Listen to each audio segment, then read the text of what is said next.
Bien, mes chers amis, je pense qu'on va reprendre. On a épuisé les traditionnelles 15 minutes académiques. Il me faut confesser d'entrée de jeu deux fautes qui ne sont pas virtuelles et qui sont bien réelles. D'une part, j'usurpe l'identité de mon collègue Gautret. Je suis Patrick Molinari. Et on a interverti les rôles. Mais de manière plus grave, et vous me permettrez le néologisme, ce matin, j'ai googlé Yves Poulet et Cynthia Chassigneux pour constater que Yves Poulet comptait 421 000 entrées sur Google et Cynthia Chassigneux 533.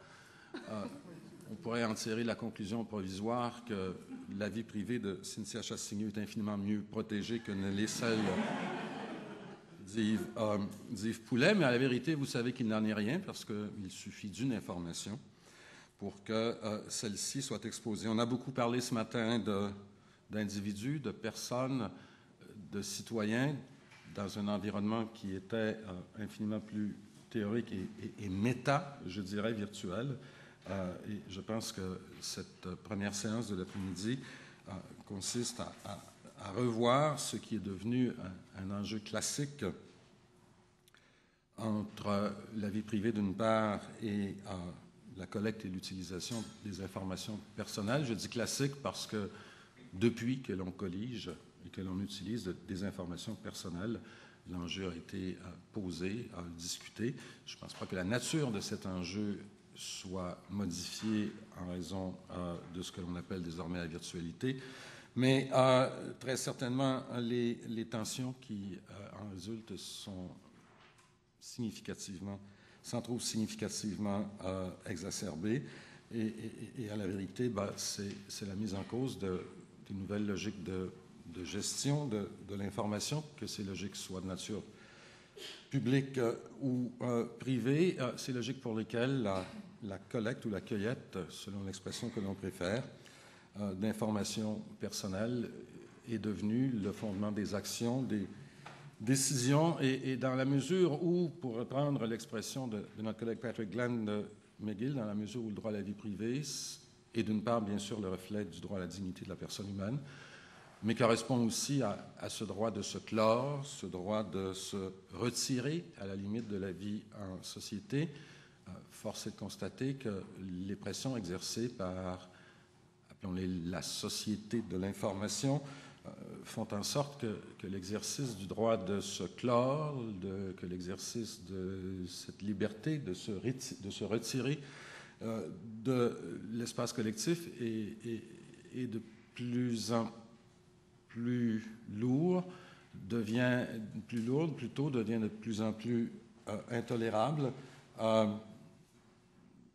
puisqu'au plan individuel, elle emporte des coûts considérables, celui de se retirer précisément de la vie sociale, et paradoxalement, dans l'espace collectif, il en est une sorte de méfiance à l'égard de ceux qui persistent à vouloir se clore et à vouloir se retirer. Deux collègues nous adresseront successivement la parole. Ils jouissent d'une expertise tout à fait notoire dans le domaine. Je ne les présenterai pas plus longuement et je céderai immédiatement la parole à notre collègue Yves Poulet.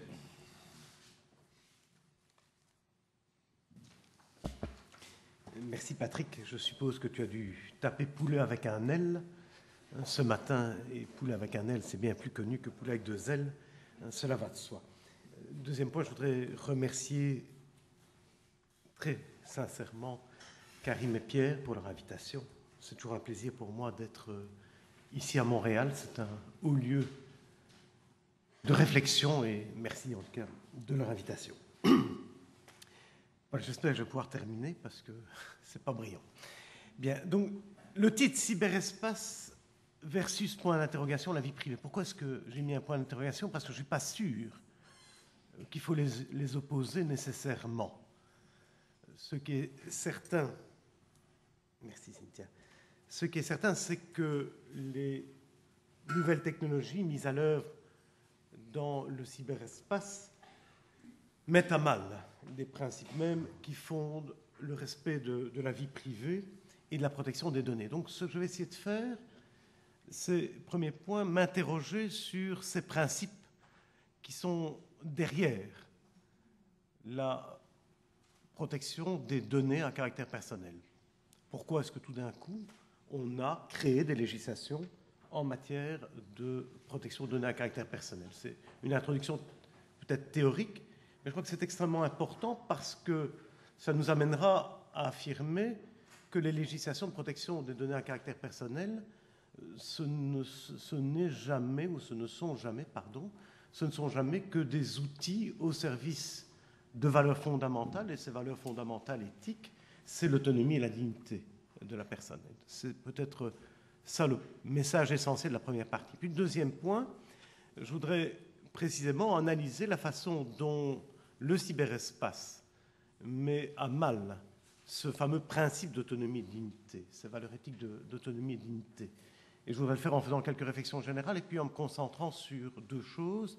D'une part, la révolution de l'Internet, qui amène, me semble-t-il, des risques nouveaux. Et puis, deuxième point, ce que l'on voit émerger en termes d'intelligence ambiante. Et puis, je terminerai par quelques réflexions et conclusions.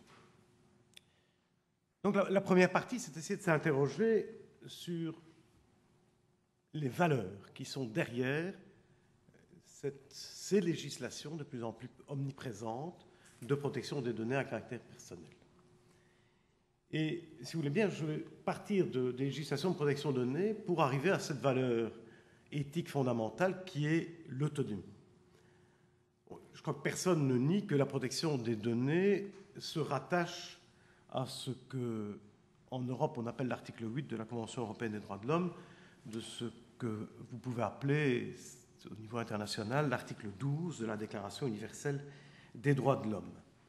Le fondement des législations en matière de protection des données, c'est cette affirmation suivant laquelle chacun a droit à la protection de son domicile, au respect de sa vie privée et familiale et au secret de sa correspondance. C'est là le cœur même du fondement de la protection des données. Mais comment est-ce qu'on est passé de l'article 8 ? Et Patrick Molinari a fait une réflexion extrêmement intéressante en disant, mais cet article 8, en fait, qu'est-ce qu'il consacre si ce n'est le droit de se clore, le droit de sortir de la société? Alors comment est-ce qu'on est passé de cet article 8 à ce qui est beaucoup plus précis et qui est le droit des législations de la protection des données? Alors, pour bien comprendre, c'est peut-être passer par la valeur qui est derrière l'article 8 de la Convention européenne des droits de l'homme.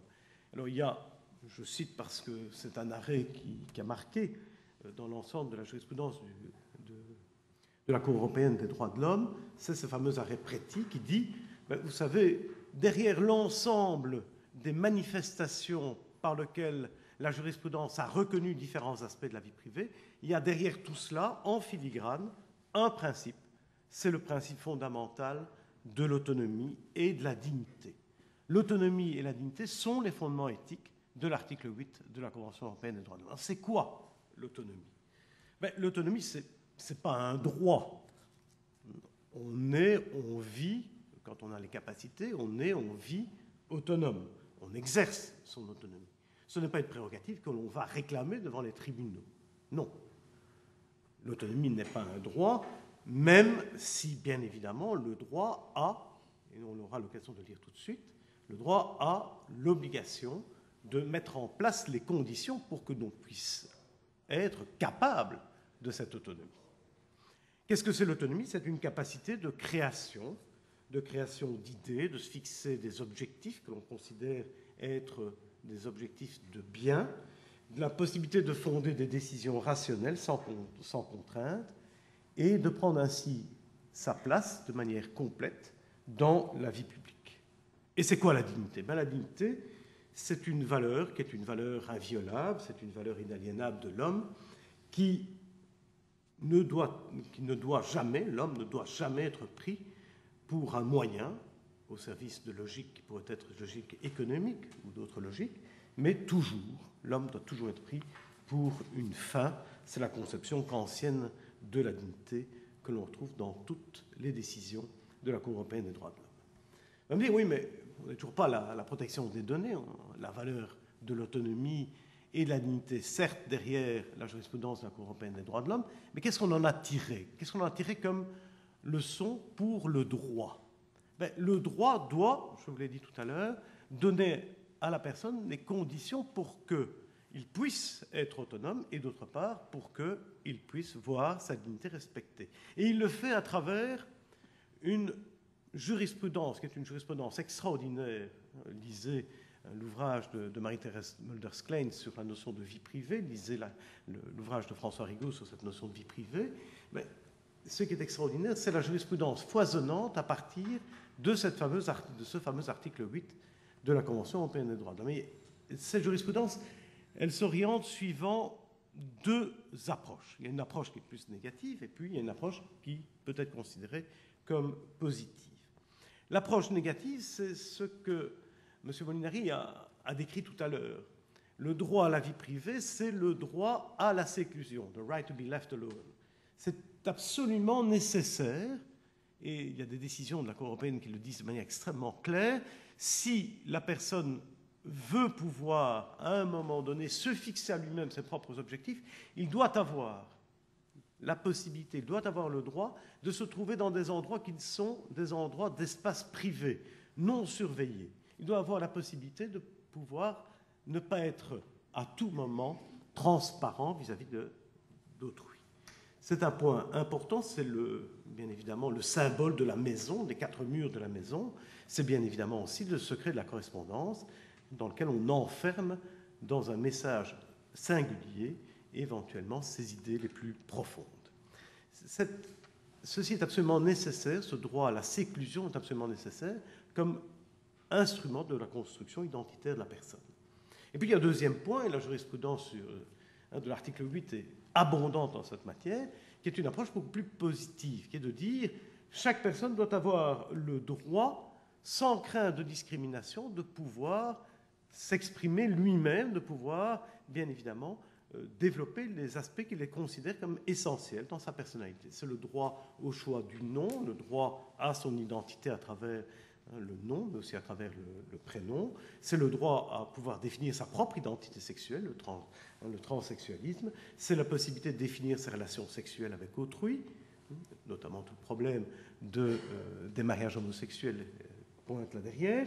C'est évidemment la possibilité de pouvoir aussi nouer des relations avec autrui, et tout cela sans risque de discrimination et sans risque d'être exclu de la société. Cette approche positive, c'est l'affirmation du fait que la personne doit pouvoir s'inclure à la société de manière originale, personnelle, et pouvoir pleinement bénéficier par son apport à cette vie sociale. Alors je reviens au problème de la protection des données, puisque tout ce que je viens de définir jusqu'à présent ne touche pas la question de la protection des données, c'est la jurisprudence de l'article 8 de la Convention européenne des droits de l'homme.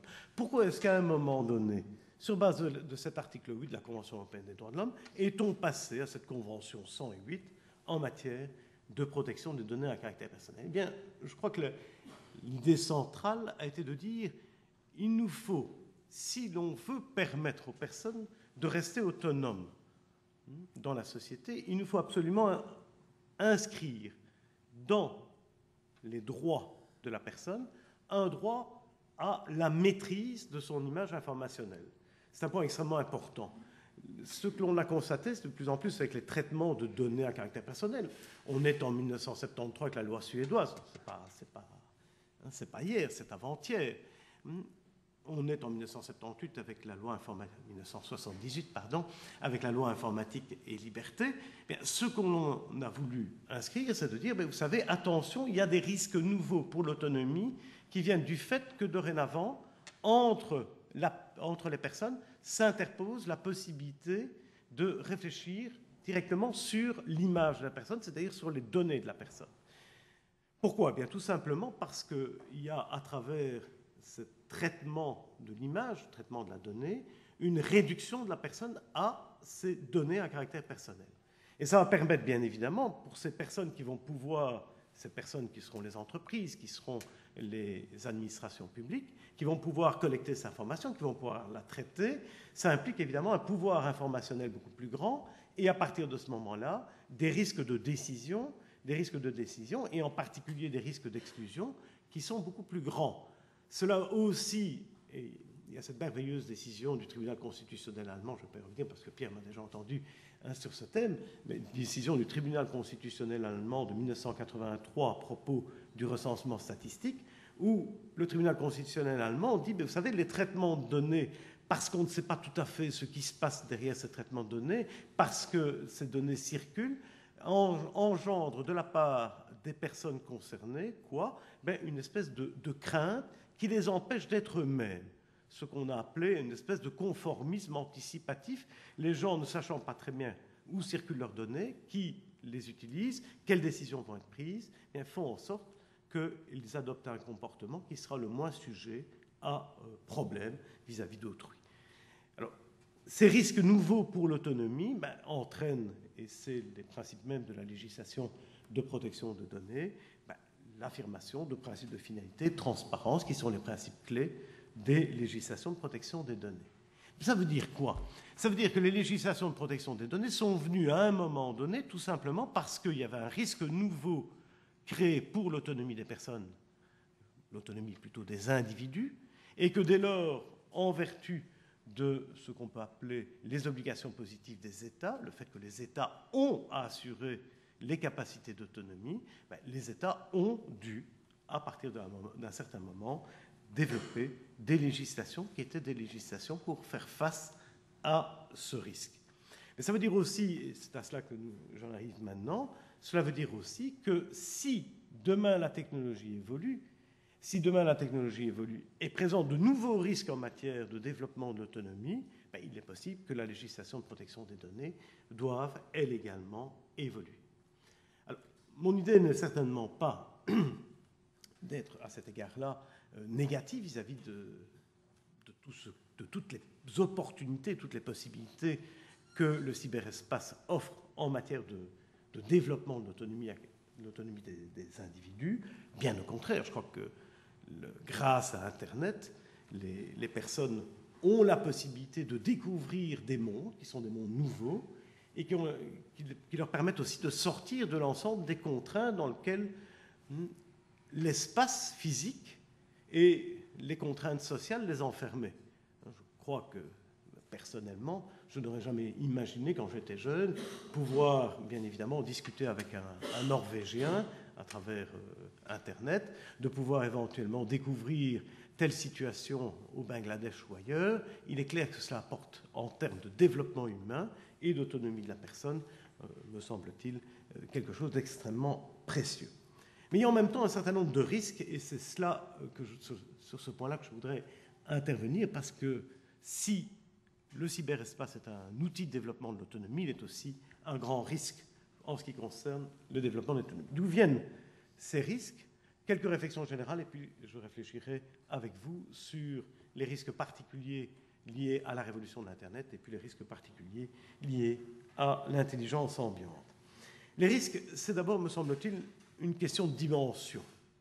On parle de l'infiniment grand, c'est le fait que dorénavant, on ne parle plus de gigabits, on parle de terabits, et l'infiniment petit, en ce sens que de plus en plus, il est possible de concentrer des capacités énormes de stockage et des capacités énormes de traitement sur ce qu'on appelle des puces, le fameux Smart Dust, que représentent les RFID et autres. Cette dimension va entraîner, on le voit, une augmentation qui est une augmentation sans précédent, et la loi de Moore, tout le monde la connaît, une augmentation sans précédent des capacités de stockage et de traitement. La loi de Moore, c'est le fait que tous les 18 mois, pour un prix égal, les ordinateurs, à la fois dans leur communication et dans leur capacité de traitement, ont des capacités multipliées par 2. Alors tous les 18 mois, ça veut dire qu'en 15 ans, c'est multiplié par 1000. Et en tout cas, jusqu'à présent, la loi de Moore ne s'est pas démentie, mais cela veut dire évidemment que là où on parlait de gigas, demain on parlera de téra, cela va de soi. Et vous imaginez que dorénavant, dès maintenant, il n'est pas impossible d'enregistrer sur un ordinateur tous les éléments, tous les événements d'une vie d'une personne, et que mon registre national, qui reprend l'ensemble des données essentielles sur les citoyens belges, 13 données par citoyen belge, ben, il peut tenir sur simplement une clé USB, c'est tout. Donc, il faut se rendre compte évidemment de ce que ça représente. Ce que ça représente aussi en termes de capacité de traitement, hein, les data warehouses, les entrepôts de données, les opérations de forage de données, ben, c'est ce que vous voyez avec Google. Comment se fait-il qu'en 30 secondes, hein, après avoir tapé poulet avec 2 L, hein, M. Molinari a trouvé 500 occurrences de M. Poulet avec 2 L. Ça, c'est évidemment des possibilités qui n'existent que parce que, précisément, les capacités de traitement sont des capacités énormes. Le point suivant m'apparaît important, c'est la radicale incertitude des applications. On crée des applications et puis tout d'un coup, on s'aperçoit que, dans le cadre de leur développement, plutôt on crée des technologies, plutôt dans le cadre des développements d'applications sur ces technologies, on arrive à quelque chose de tout à fait différent. L'exemple du RFID est intéressant. Au point de départ, il s'agit de remplacer le code barre, et maintenant, on en est à des implants RFID à l'intérieur du corps humain. Les cookies, c'est la même chose. Il s'agissait d'assurer la continuité des sessions en cas de rupture, et maintenant, on en est à tout à fait autre chose, en ce sens que, bien évidemment, les cookies peuvent servir à ce qu'on appelle le one-to-one marketing, vous le savez. Le point suivant, on a évoqué ça ce matin, c'est la régulation sans contrôle par des organisations privées. Si vous regardez la réglementation des cookies, elle est faite par un request for comment qui a été émis par un organisme qui est l'ITF et qui est un organisme de normalisation totalement privé. Donc régulation sans contrôle par des organisations privées, c'est bien évidemment dans le cadre de cette régulation qu'on a permis ce qu'on appelle des hyperliens invisibles qui font que lorsque vous connectez à un site, automatiquement vous pouvez vous retrouver balancé, basculé vers d'autres sites sans vous en rendre compte. Le point suivant m'apparaît quelque chose d'extrêmement important à souligner, c'est le fait que tous ces développements de technologie et les applications de ces développements de technologie suivent ce que j'appellerais, je crois que ce matin, je crois que c'est M. Lavenu qui a parlé d'impératifs catégoriques, hein, suivent des logiques absolues. Suivent des logiques absolues, en ce sens, si vous voulez, qu'il n'y a rien à faire. Toutes ces technologies apparaissent toujours nécessaires. Pourquoi ? Parce qu'il y a un problème de sécurité, et la sécurité, ce n'est pas uniquement la sécurité publique. Moi, je vois des entreprises privées mettre des RFID sur des vêtements de travail, ne serait-ce que pour savoir où sont leurs ouvriers, parce qu'effectivement, il y a des problèmes de sécurité sur les chantiers, ou tout simplement parce qu'ils souhaitent surveiller le fait que ces personnes prestent bien leurs heures. Et il y a des questions, bien évidemment, de rentabilité. On sait qu'au niveau de la rentabilité, tant public que privé, on peut justifier tous les regroupements de fichiers à l'intérieur d'une administration, comme on peut justifier au niveau du secteur privé toute une série de forages de données de manière à pouvoir mieux cibler les consommateurs. Le dernier point, la disparition de la distinction entre espace public et espace privé. Lorsque je discute sur un forum de discussion, espace public, espace privé.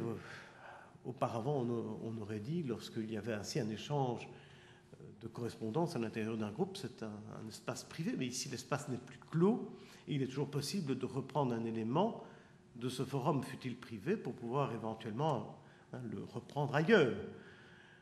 MySpace, c'est loin d'être un espace privé, c'est devenu une manière de se présenter à l'ensemble du monde. Et en ce qui concerne la maison elle-même, vous savez que lorsque vous êtes derrière votre ordinateur, il est clair que vous n'êtes pas à l'abri de la surveillance d'autrui et bien évidemment de l'envoi d'un certain nombre de documents venant d'ailleurs. Voilà, en ce qui concerne les considérations générales, et si vous permettez maintenant quelques points en ce qui concerne cette fameuse révolution de l'Internet. Je crois que ce qui est la première révolution de l'Internet, c'est l'interactivité du réseau. Et l'interactivité du réseau, ça veut dire quoi ? Ça veut dire la multiplication de traces. Chaque fois que j'utilise le réseau, chaque fois que je me connecte à un site, Mieux, chaque fois que je vais visiter une page, et le temps que je passe sur la page, laisse quelque part une trace. Internet, c'est aussi évidemment, à partir du moment où il y a des informations qui sont un petit peu partout, le besoin que l'on a de pouvoir interconnecter ces bases de données, disséminer, distribuer. En d'autres termes, avec Internet, on assiste, me semble-t-il, à un shift qui est important, suivant lequel on passe de l'importance qui avait été mise dans les vieilles législations de protection des données, sur ce qu'on appelle les données biographiques, c'est-à-dire les données qui relatent un événement de votre vie, à ce qu'on peut appeler dorénavant les données de croisement et les données de contact. Ce qui devient de plus en plus important, c'est le numéro d'identification qui permettra de faire en sorte que ce soit un cookie, que ce soit une adresse mail, que ce soit éventuellement votre numéro de registre national, qui permettra de croiser un certain nombre de données. Et d'autre part, deuxième type de données importantes, c'est les données de contact qui vont faire en sorte que vous pouvez, à partir de cette donnée de contact, éventuellement établir un lien avec la personne qui est derrière cette donnée de contact. Et ça m'apparaît d'autant plus vrai qu'on peut se poser la question de savoir si on doit encore raisonner en termes de données à caractère personnel. Lorsque on parle de cookies, je sais bien que mes collègues des autorités de protection des données disent que les cookies, au terme d'un raisonnement qui m'apparaît d'ailleurs tout à fait fumeux, suivant lequel les personnes qui envoient les cookies pourraient savoir à travers la donnée IP qui est derrière auprès du fournisseur d'accès à Internet, pourrait savoir qui est derrière cette adresse IP à tel moment. On peut dire effectivement c'est une donnée à caractère personnel, mais je crois que c'est même plus là le problème. De plus en plus, l'ensemble d'Internet travaille avec des données qui ne sont plus des données relatives à des personnes identifiées ou identifiables, mais qui sont simplement des personnes vis-à-vis desquelles on peut exercer une action et vis-à-vis desquelles on peut prendre une décision, même si on ne les a pas identifiées. Je peux, à partir des cookies, envoyer une publicité qui est une publicité appropriée, sans me poser la question de savoir que derrière l'écran, c'est Pierre Trudel ou éventuellement Cynthia Chassigneux. Ça ne m'a aucun intérêt. Donc, je crois que la notion de données à caractère personnel est déjà remise en cause par cette révolution de l'Internet. Le deuxième point qui m'apparaît encore beaucoup plus crucial, c'est la disparition avec Internet de tous les contextes physiques, sociaux et professionnels. C'est la fameuse notion qui a été développée aux États-Unis par Nissenbaum et qui est de dire, vous savez, une des choses qui est le plus précieux en matière de privacy, c'est le fait que lorsque on émet une donnée simplement par son comportement, généralement on le fait dans un contexte. On le fait dans un contexte familial, dans le contexte d'un village, et on peut à travers ça maîtriser plus ou moins la circulation de cette information. Sur Internet, je ne maîtrise plus rien du tout. J'ai appris récemment que, effectivement, sur Google, on pouvait savoir que j'avais signé en 1999 une pétition relative aux pays en voie de développement, une pétition qui avait circulé lors d'une réunion de l'OCDE. Enfin, peu importe le fait que ce soit sur Google, je suis d'ailleurs très content que ça le soit, mais voilà un événement que j'ai fait dans un contexte bien déterminé, surtout dans un tout autre contexte. Et on sait très bien que des applications comme MySpace sont évidemment des applications extrêmement dangereuses parce que rien ne garantit que demain, les données que j'aurais mises sur MySpace ne soient pas utilisées dans un tout autre contexte que celui auquel j'avais pensé. Donc, il y a une remise en cause qui m'apparaît fondamentale des principes de finalité, de proportion et de compatibilité. Généralement, lorsque toute la législation de protection des données repose sur ce principe, lorsqu'on traite une donnée, on le traite pour une finalité. Or, de plus en plus, dans le cas d'Internet, la finalité, elle est non définie. Et elle peut évidemment s'étendre au fur et à mesure que des personnes trouvent intérêt à utiliser cette donnée. Le dernier point m'apparaît un point important, c'est la question de l'opacité des terminaux de l'infrastructure. Vous le savez tous, votre terminal, il fonctionne, et il fonctionne bien souvent sans que vous sachiez vous-même le fait qu'il est en train de bavarder avec d'autres ordinateurs, le fait qu'il reçoit des cookies, bien évidemment, tout cela vous apparaît non transparent, le fait qu'il reçoit des spyware et autres. De même, l'infrastructure, vous pouvez deviner que tel message que vous envoyez passe par tel endroit, par votre fournisseur d'accès. Il suffit de savoir que 40% des messages intra-européens passent par des fibres qui sont des fibres américaines et situées aux États-Unis, pour savoir évidemment qu'il y a un manque total de transparence, et les personnes qui ont confié à la banque pour faire passer par SWIFT un certain nombre d'ordres bancaires ne se sont jamais rendus compte que tout cela pouvait passer par les États-Unis et être susceptible d'être espionné aux États-Unis. Voilà un certain nombre de problèmes qui sont, me semble-t-il, inhérents à cette révolution de l'Internet. Je voudrais aller un peu plus loin et reprendre ce que on a dit ce matin à propos du sémantique web. Je distingue bien évidemment le sémantique web de ce que vous souhaitez mettre sur pied et qui sera une génération supplémentaire et qui est l'intelligence sémantique. Mais le sémantique web, c'est quelque chose de catastrophique en termes de protection des données. La machine va elle-même, à partir d'un certain nombre de données, créer des liens entre ces données et à partir de ce moment-là, appliquer une logique à ces données. Et c'est ce qui fonctionne, par exemple, dans le cadre des services offerts par Gmail.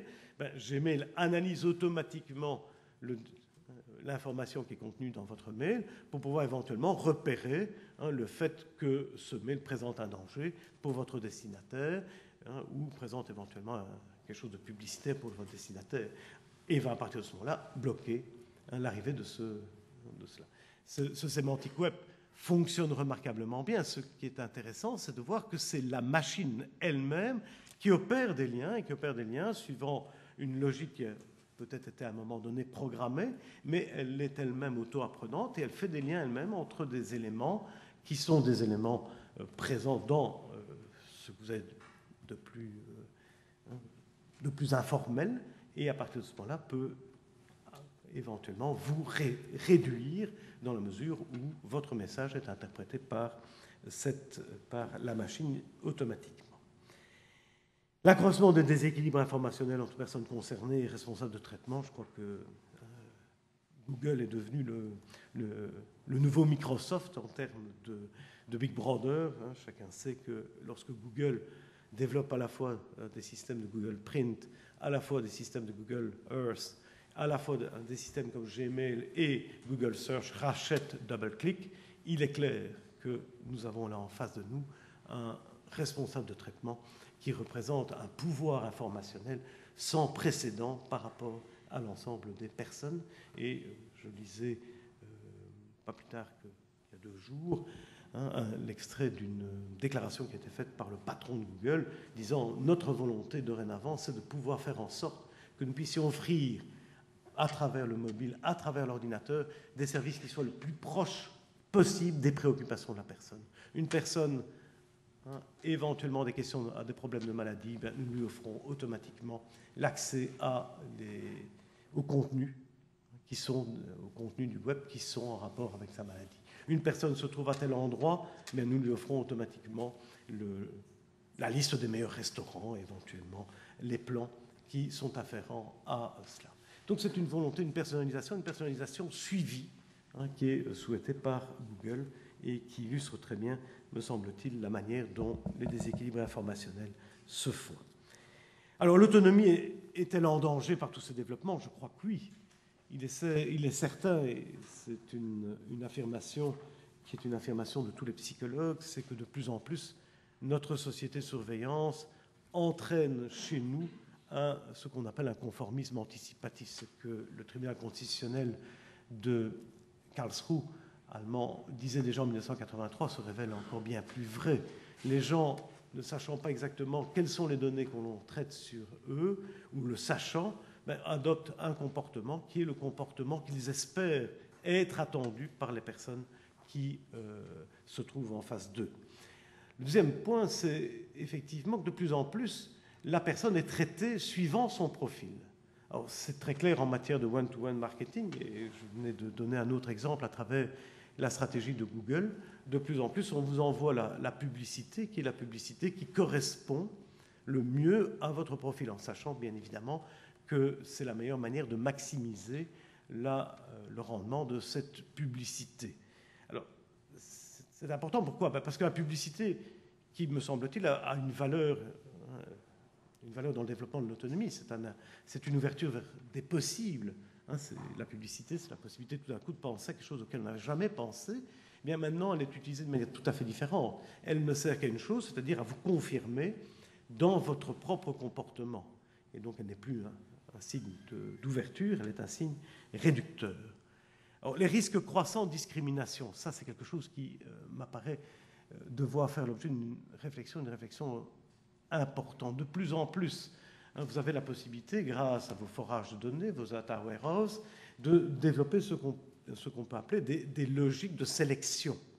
Des logiques de sélection par des assureurs, par des banquiers, des logiques de sélection qui font en sorte simplement qu'à travers des bibliographies, des biographies, à travers éventuellement des renseignements statistiques, vous pouvez dire, vous savez, cette personne, parce qu'elle habite là, parce qu'elle a telle consommation d'électricité, parce que ceci, eh bien, il est clair que c'est une personne qui présente des risques en matière de santé. Et les croisements sont à l'infini. Et donc, à partir de ce moment-là, prendre une décision par rapport à cette personne, qui est une décision, par exemple, négative, ou éventuellement une décision qui sera de majorer le prix de votre assurance. Et face à ça, le gros problème, c'est que les sociétés continuent à cultiver ce qu'on peut appeler l'illusion du consentement. Vous n'avez pas de problème de protection des données parce que vous avez toujours le choix, et l'interactivité du réseau le permet, vous avez le choix de consentir. Alors, il y avait ce matin un très bon exemple qui était l'exemple de Nexus, qui montre bien qu'effectivement, de plus en plus, ce consentement n'est pas un vrai consentement. On cède ces données à caractère personnel en regard d'un avantage privé, d'un avantage matériel financier, et il est donc évident que l'approche, qui est une approche en termes d'appropriation des données à caractère personnel, appropriation de données à caractère personnel qui suppose bien évidemment que si vous êtes propriétaire, vous avez le droit d'abuser, c'est-à-dire le droit de vendre vos données à caractère personnel, est une approche extrêmement dangereuse. Premier point, parce que vous n'êtes pas toujours informé de l'ensemble des risques.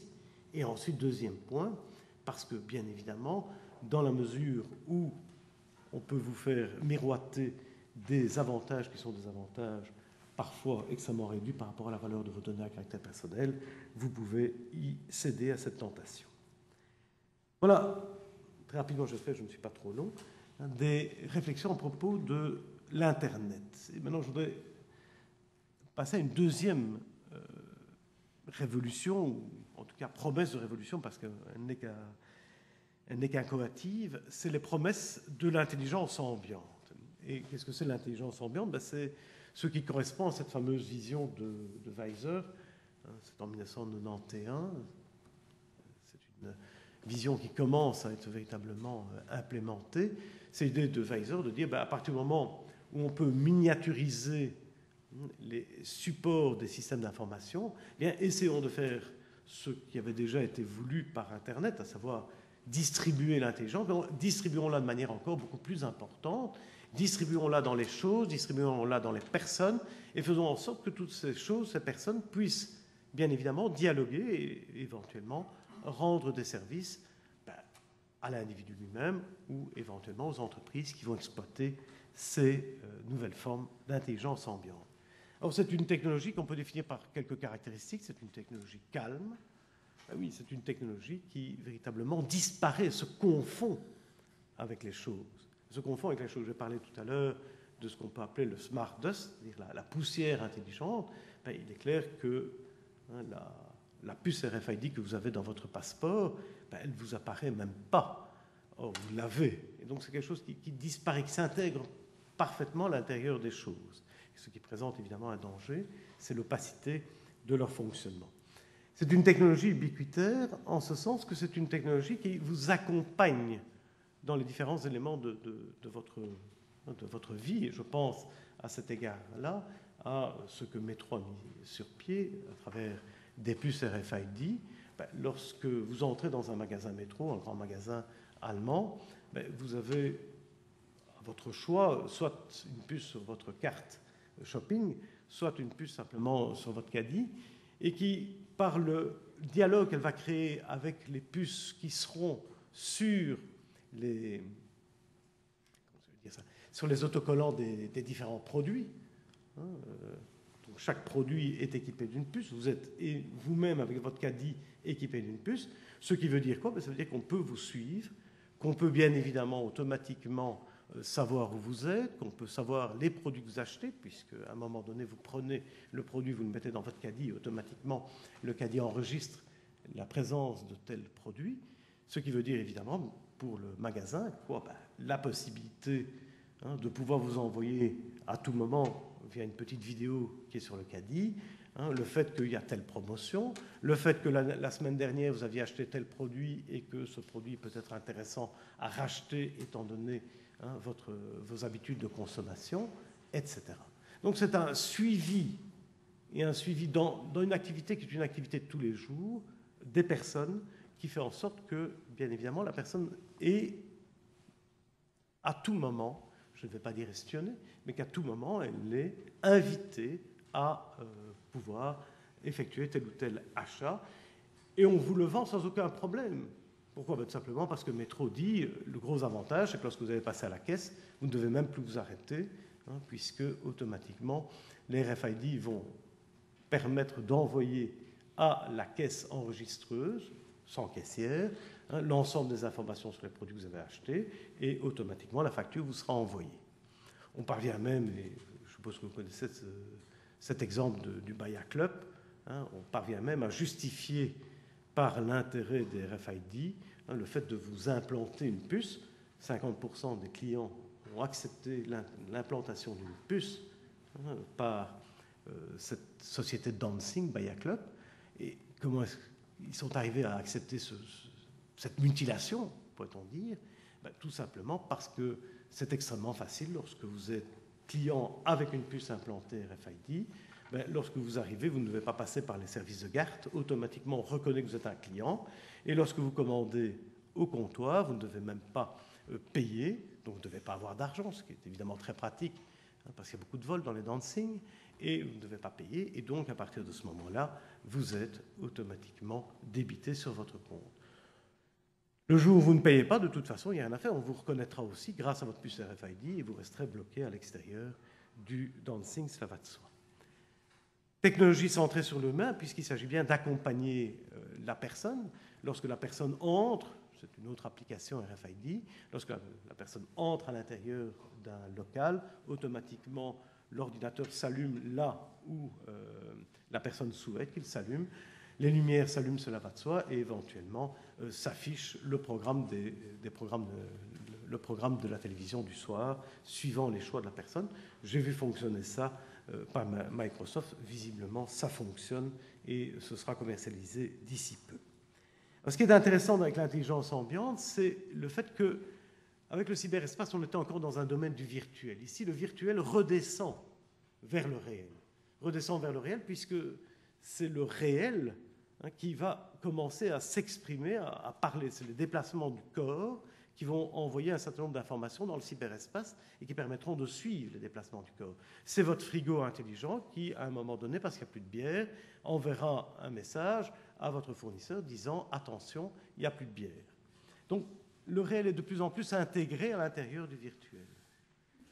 Alors, est-ce qu'il y a des dangers à cela? Je crois qu'il y a quelques dangers. Et le plus gros danger, évidemment, c'est cette espèce de réductionnisme de la personne à un objet intégré dans un réseau dans lequel fonctionnent d'autres objets. Je reprends l'exemple du caddie, que je déplace à l'intérieur du magasin.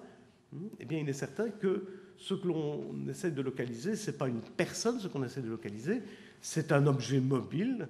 Il se fait que c'est un individu qui se déplace à certains endroits et qui est susceptible de recevoir un certain nombre d'informations. L'individu devient un objet en dialogue avec d'autres objets, il est intégré dans un réseau d'objets. Deuxième point qui m'apparaît important, c'est le fait que les données qui sont utilisées dans ces systèmes deviennent de plus en plus proches de notre vécu. Ben oui, de plus en plus, à travers ces... Je reprends de nouveau l'exemple du caddie, à travers ces systèmes de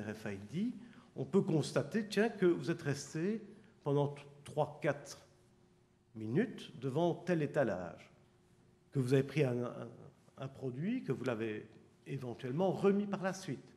On peut percevoir vos hésitations. Nous sommes en train de suivre, dans le cadre d'un projet européen, une autre application, qui est une application un peu différente, qui est la reconnaissance faciale. Vous êtes en face de votre futur employeur, vous êtes candidat à un emploi, et il y a une caméra qui fonctionne et qui va automatiquement analyser toute votre mimique.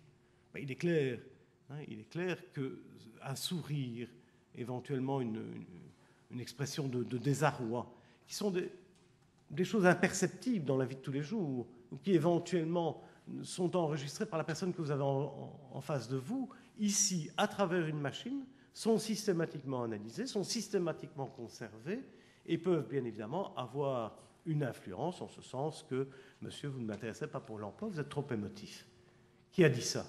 Pas la personne que vous avez en face de vous nécessairement, elle a peut-être effectivement servi d'intermédiaire, mais il est clair qu'à travers ça, et derrière cela, il y a une machine qui est automatiquement...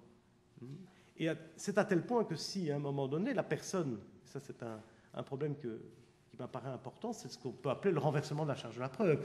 Si à un moment donné, la personne qui est chargée du recrutement vous emploie malgré tout, il devra se justifier par rapport à la machine qui, elle, prétend avoir dit la vérité, à savoir qu'effectivement, votre comportement, à travers les expressions de votre visage, ont révélé un certain désarroi ou éventuellement une certaine impatience.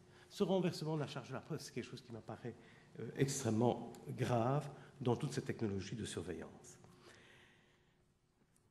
Oui, question nouvelle de dignité, on va y revenir avec le cyborg, donc je ne vais pas m'étendre à cela. J'en arrive à la conclusion. Quelques pistes pour demain. J'aime bien l'introduction, et j'y reviens, c'est l'introduction de Patrick Molinari, qui était de dire, bon Dieu, ce droit de sang chlore, est-ce qu'il existe encore? Et à la limite, est-ce qu'on n'a pas tendance à stigmatiser les personnes qui ne veulent pas être transparents? La transparence est devenue une telle vertu qu'aujourd'hui on n'ose plus être transparent. Je crois qu'il est extrêmement important, et Cynthia a certainement raison par rapport à moi, de réclamer ce droit à la séclusion, le droit de ne pas participer à la société de l'information, le droit de pouvoir réclamer le maintien de procédures qui sont des procédures tout à fait traditionnelles. Le droit aussi, et c'est un point important, d'utiliser des techniques d'anonymisation, de pseudonymes. Le droit, c'est un point important, de se déconnecter. Le droit à tout moment de faire en sorte que mon mobile ne puisse plus indiquer où je suis exactement. Le droit, éventuellement, lorsque j'ai une puce RFID qui peut représenter des intérêts, de pouvoir à un moment donné désactiver la puce. Deuxième droit qui m'apparaît important, c'est le droit à un terminal transparent et maîtrisé. Je crois que nous fonctionnons tous, et j'ai ici devant moi un ordinateur, je ne sais pas comment ça fonctionne, et je ne suis pas certain qu'il n'est pas en train de dire des choses à d'autres endroits. Mais il y a des questions de spyware, etc. Le droit d'être certain que l'ordinateur fonctionne de manière transparente. Ça, je crois que c'est un point qui m'apparaît important. Ça peut se faire à travers une normalisation technique, ça peut se faire bien évidemment à travers des labels et autres. Et j'en arrive à travers ce deuxième point à ce qu'on évoquait tout à l'heure, à savoir la responsabilisation des fabricants de systèmes et de terminaux. Parce qu'il n'y a pas aussi des obligations de la part de ceux qui mettent sur le marché un certain nombre de produits technologiques qui peuvent poser des problèmes en termes de respect de l'autonomie, de respect de la vie privée. L'obligation pour ces fabricants d'informer sur les risques et, me semble-t-il, le principe de ce qu'on peut appeler, c'est comme cela qu'on l'affirme en droit de l'environnement, le principe du partage des risques à raison des risques créés.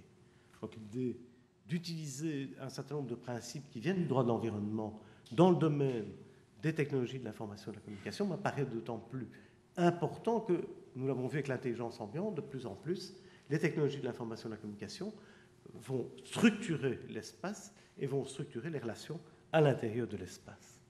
Et j'en appelle à un autre principe du droit de l'environnement, qui est le principe de précaution. Je crois qu'il est important lorsqu'on a des technologies nouvelles, et Dieu sait si on est en train d'y penser pour le moment en matière de nanotechnologie, et je crois qu'on aurait peut-être dû y penser aussi en matière de RFID, c'est de réfléchir lorsqu'on développe une technologie depuis le laboratoire sur l'impact possible de développement de cette technologie. Le prendre le plus tôt possible m'apparaît un point important.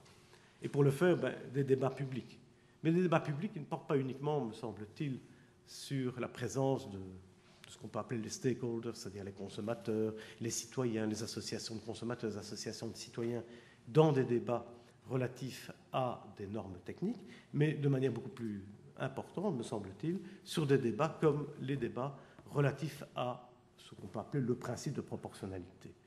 De plus en plus, on met en place des technologies de surveillance, des technologies de contrôle.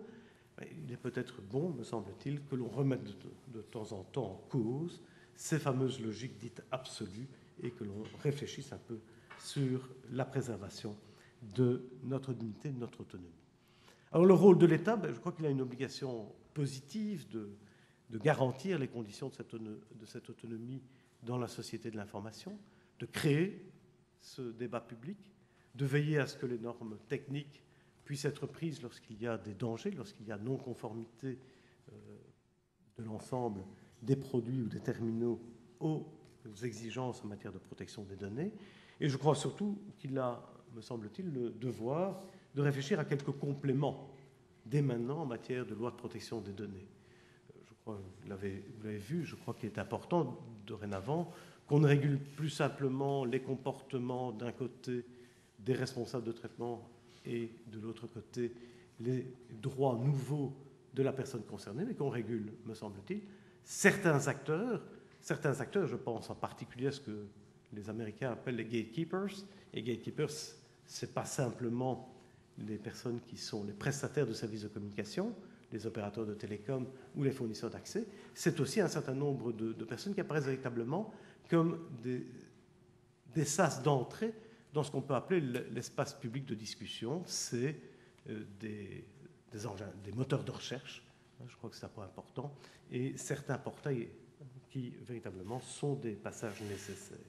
Donc réglementer certains acteurs et puis, me semble-t-il, réglementer certaines technologies.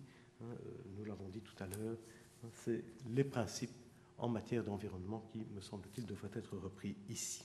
Voilà. Alors je voudrais, avant de clore, parce que je m'aperçois que j'ai manqué à tous mes devoirs, de remercier pour m'avoir aidé à préparer cette intervention Antoinette Rouvroy du Centre de recherche informatique. Et donc, voilà. Merci beaucoup pour votre attention.